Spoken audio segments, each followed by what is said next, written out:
Box office వద్ద మా ఇంటి బంగారం చిత్రం సృష్టిస్తున్న కలెక్షన్ల సునామీ అంతా ఇంతా కాదు.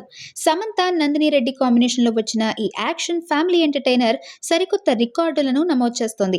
అయితే ఈ cinema block buster hit talk తెచ్చుకున్న నేపథ్యంలో సోషల్ మీడియాలో ఒక ఆసక్తికరమైన చర్చ తెరపైకొచ్చింది.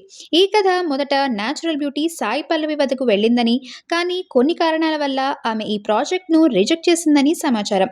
దాంతో ఈ లక్కీ ఛాన్స్ సమంత చేతికి వచ్చి ఇప్పుడు శామ్ కెరీర్‌లోనే వన్ ఆఫ్ ది బిగ్గెస్ట్ హిట్‌గా నిలిచింది. ఈ నేపథ్యంలో నెటిజన్లు, సినీ విశ్లేషకులు ఈ కాస్టింగ్ చేంజ్ గురించే గట్టిగా మాట్లాడుకుంటున్నారు.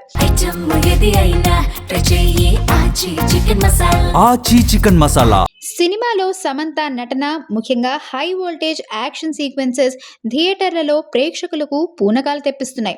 మా ఇంటి బంగారంలో సమంతను చూసిన తర్వాత ఆ రకమైన పవర్ఫుల్ ఫైట్ సీక్వెన్స్లలో సాయి పల్లవిని ఊహించుకోవడం చాలా కష్టమని ఫ్యాన్స్ అభిప్రాయపడుతున్నారు.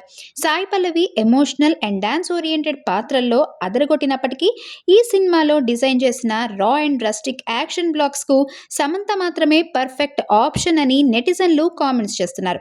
ఒక రకంగా సాయి పల్లవి నో చెప్పడం సమంత నెత్తిన పాలు పోసినట్లయిందని అంటున్నారు. ఇక ఈ సినిమా సమంత లైఫ్ లో ఒక మైలురాయిగా నిలిచిపోనుంది.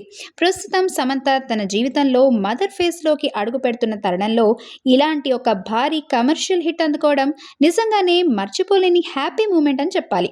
కెరీర్ పరంగా ఇంతటి ఘన విజయాన్ని ఎంజాయ్ చేస్తూ వ్యక్తిగత జీవితంలో కొత్త చాప్టర్ను ప్రారంభించబోతుండటంతో అభిమానులు శామ్ కు పెద్ద ఎత్తున శుభాకాంక్షలు తెలుపుతున్నారు.